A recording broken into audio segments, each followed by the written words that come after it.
Hey boys and girls, Ken Smith, KenSmithFishing.com. Two for this week. We're going to do a bass fishing report for Toledo Bend and a bass fishing report for Sam Rayburn. So check out the intro. I'll be right back.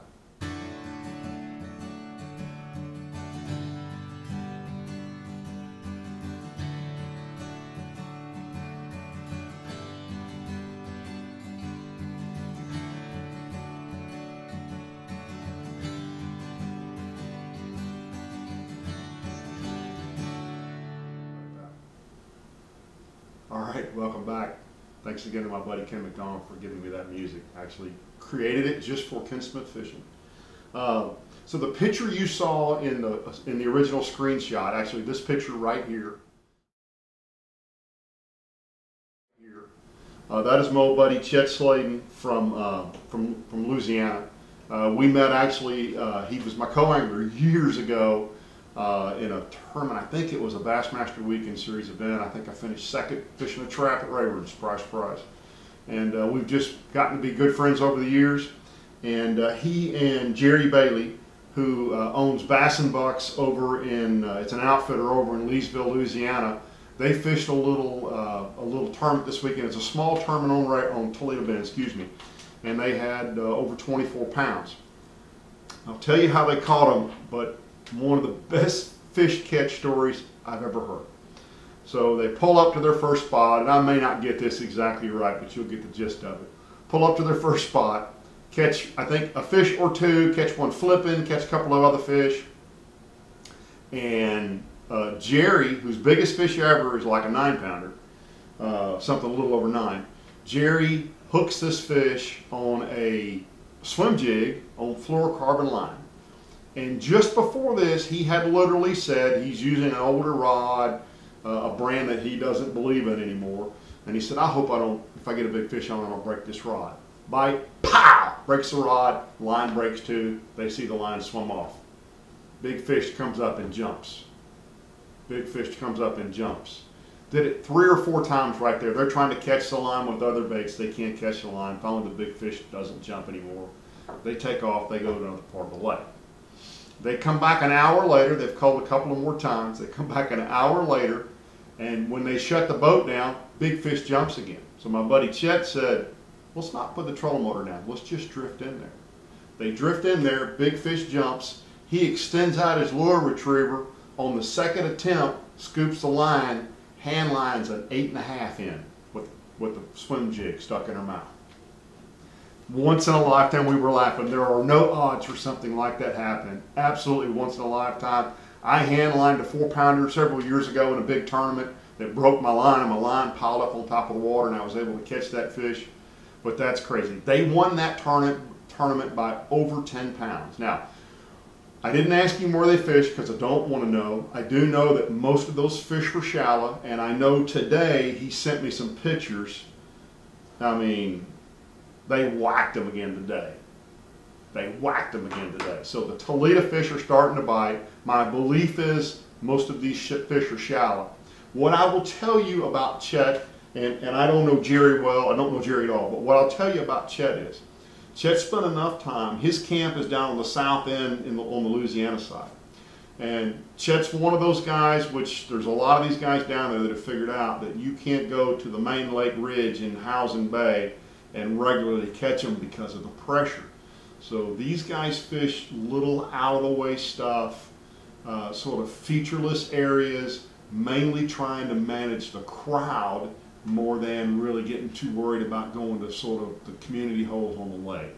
So if I were going down there to tournament fish right now, I would probably spend some time looking at some stuff where you're not seeing a lot of boats. Now I say that to you, I rolled up, I think I said this in my video last week, in 6 Mile on Toledo, and at one point I could count 41 boats from where I sat in Toledo. So if you're going over there, my recommendation would be shallow. It sounds like a moving bait bite, but he did say they had one over 5 flipping a bait. Now I don't know if that was in the bushes or on a grass line or who knows what they were doing, but shallow bites, 24.5 pounds, and they're having a ball. They caught them again good over there today. So there you go. All right, let's talk about Rayburn. So Rayburn is now at 174.53. Now, by the way, I didn't go to the lake this weekend. But this is all good information. I absolutely trust the guys who are sharing this information with us. 174.53. Looks like it peaked this week at about 174.90. So we're down about 4/10 of an inch, 4/10 of a foot in the last 4 days. So this week's fishing report, by the way, is going to come to you from Brian Branum. Those of you who know Brian is a lure designer. Brian is also a guide on Sam Rayburn, probably spends as much time on Rayburn as anybody right now. So I asked Brian to give me a lake report. So forgive me, I'm going to read it to you. But he said fishing was good over the weekend. The weather cooperated for 2 consecutive days. Light winds allowed us full lake fishing access, so main lake structure and grass. The fishing was good both days, more than a dozen nice keeper Saturday, and almost twice that many Sunday, so that little warming trend really helped out. All his fish were on a 3/4 ounce trap, Bill Lewis rattle trap. He said red-orange crawfish patterns mostly. He said they also had some good crankbait bites, that 10 to 12 foot zone again. The majority of the fish came from the inside grass line and creek swings, channel swings, halfway back in the major creeks. Now, interestingly, I got a comment this week or a question through email about what a channel swing looks like. So let's take a quick break here. Let's go to the map and let's just review that together real quick. Okay, first off, thanks to Texman, one of my subscribers, for pointing out that when I point my finger at the map, it's hard to see. He said, use a pen. Great idea. Thank you for that. Thanks for the feedback. So, question I got, and the question Brian talks about in this week's lake report, is fishing channel swings. This is the back of Caney. Now, I don't have a Navionics or a Lake Master map handy, so I just went to Google Earth. Now, the Google Earth Chrome version does not have the ability to do what I'm about to show you to do. You got to download the older desktop version, which you still can get. It's called something else, but you can find it. And if you get there, let's see if I can't zoom this in where you can see it. Bear with me, I'm managing the camera myself. Right there, there's a little clock symbol. If you click that clock symbol, you get this line. And what you can then do is go all the way back, watch the map change to 2011 when the lake was so incredibly low. So all a creek swing is, and you can see them really well in this picture now.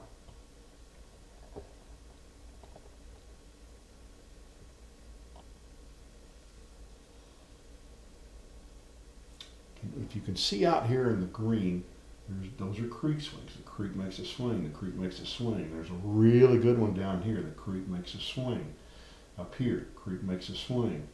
Not really so much of a swing. It gets pretty straight there, but that's a pretty good creek swing, and that's a pretty good creek swing. And I'll tell you, my favorites are ones like, let's see, I think there may be one more image back. My favorites are one like this one right here, even though that's more of a corner than a swing. I like it when I can find a swing that comes up against the hard bank. So kind of what you're seeing right there. When you see them that come up against that hard bank, there's one right there. There's a great one, as a matter of fact. So you see that sandy point, you see that little channel swing right there. I hope you can see that. It doesn't want to focus when I get super close on it, but it does right there. So you see that channel swing against that point, man, that's an ideal channel swing. So when Brian's talking about that, that's exactly the kind of stuff he's talking about. And although our Hummingbird maps, our Lake Master maps are super accurate, it's hard to beat actual looking at aerial footage from old Google Earth stuff. I have found so much good stuff on this lake looking at this. You just would not believe. You can really enjoy it. It's fun to do too. I mean, it's a fun evening. So don't overlook Google Earth as a fishing aid, and that's the way to identify what a channel swing is. And then you can actually, if you know what you're doing, you can go on here, download it to you can actually get the coordinates and then go right to it when you get on the water. So hopefully that's helpful, guys. Okay, so hopefully that's helpful. That's what a channel swing looks like. So that's what Brian's talking about here. By the way, you just saw a pop-up right here, I think, right there maybe. That little eye right up there. So I've just figured out how to do this. That is links to other videos as you go through this that I thought you might be interested in. So the link that's up there right now, that one is to all of my Rayburn reports for 2019. Matter of fact, let's go ahead and put it up here right now. Those are all my lake reports from 2018. So if you want to look to see what was going on a year ago, you can do that. Those will pop up throughout the video. And just wanted to give you easy access to some of my other videos on my YouTube channel. So Brian said, let's go back to his review here. So Brian also says, we can expect the release rates to continue. So by the way, the Corps has been releasing water and generating for several days now, which is why we're seeing the water come down. By the way, the lake, we got rain at the lake this past weekend. Originally, the gates were a foot or so open, which translates to about 9,100 cubic feet a second. As of Sunday afternoon, that release rate was all the way up to about 14,000 cubic feet per second. I hope I'm saying that right. We can expect these release rates to continue for a while. By the way, he's really well plugged in on the south end of the lake with some guys at the Corps. And that generally means, I thought this was interesting, that generally means above average fishing as the moving water positions fish on points, ledges, and the edges of grass bed. Good stuff to know. We've had a tremendous amount of, and by the way, I had this question today and I responded with Brian's response. We've had a tremendous amount of falling trees and limbs. Keep a watchful eye and avoid bumping standing timber if you get in a flooded cover. So think about that. Look up, because a lot of those trees, those big pine trees in there are dead, and they will fall on you and they will make you dead. The other thing Brian and I talked about on the phone this evening was with the Corps pulling water like they are, all those big laydowns that have floated up in those trees, they basically have turned a vacuum on. So when the water was really high when the FLW guys were here, if you notice, there wasn't a lot of really muddy water. And that's because there was so much water in the lake, it was pushing the water back into the creeks. Now they're pulling that water and it's sucking those trees, it's sucking those floaters out of those trees. So be super careful. It was dangerous then, it's getting more dangerous now. And he says exactly that. The falling trees are a very real and very dangerous situation. I pushed a big 30-footer over just pushing off of it today. He also said, the dam will open. Well, it looks like they're just going to send a lot of water downstream. So I don't know what's happened with the Corps, but I guess they've got room downstream to send water, so they are shipping it downstream. He said today, and that report was yesterday. Today, it's at 7 foot, 2 gates, 14,000 and change, 24/7 letting water go. Goes to 8 foot, 2 gates Thursday, which is nearly 17,000 cubic feet a second, 24/7, and they expect to do that for quite some while. He said it's interesting talking even to the locals how disorienting it is and how different the lake is fishing right now. So, by the way, I also had a guy, and I apologize, I would appreciate if you'd put this in the comments. One of my subscribers told me that there is a Splendora High School charity benefit tournament coming up, so to benefit the Splendora High School fishing team on Rayburn in the next few weeks, and I spent 20 minutes looking for that email and cannot find it. So if you put that in the comments below for everybody, that would be awesome. What else did I want to tell you guys? So we talked about the lake levels at 174.53. I asked in my video about 3 weeks ago to post in the comments where you're from. I had over 100 responses.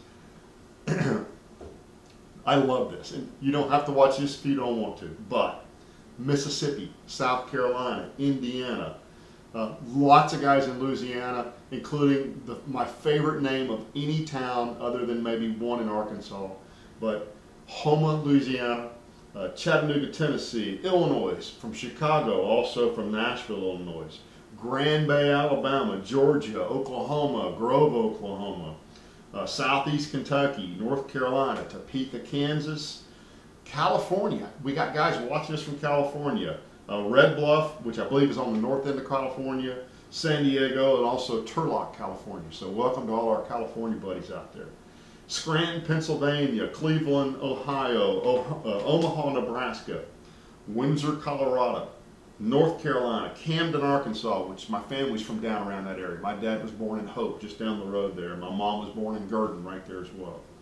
Washington State, for a while, was the winner for the furthest away, but you'll see here that got beat. Immediately after that was North Bay, Ontario, Canada, so he was winning the longest distance. Council Bluff, Iowa, was Plattsburgh, New York, Queen City, Arizona, Ripon, Wisconsin, Tavares, Florida, but the winner of all of them is, we have somebody watching the videos from London, England. Welcome, London, England. That's pretty exciting to me. That's 25 states. If you didn't hear your state in there, even if you did, tell us where you're from down below. It's so much fun to see where everybody's from. I'm really enjoying growing the channel. I will absolutely get either good or bad fishing video up for you guys this week. I think that's everything I wanted to cover this week. Oh, had a guy from Del Rio, Texas following us as well.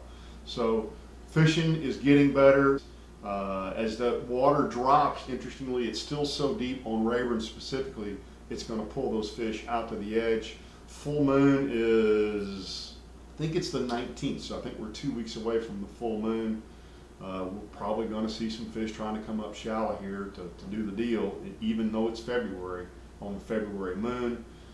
Good luck to all our Texas buddies and our Oklahoma and Arkansas and Louisiana buddies over on the FLW Tour event in Florida. We'll be watching you guys for the next couple days to see how you do, and we hope you all guys all have good days and everybody's safe and represent well.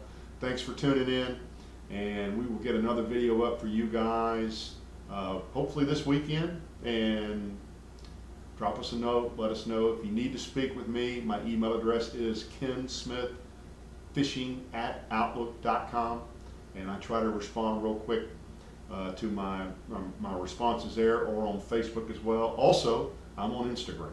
I'm trying to post when I'm at the lake updates while I'm there, so please follow me on Instagram as well.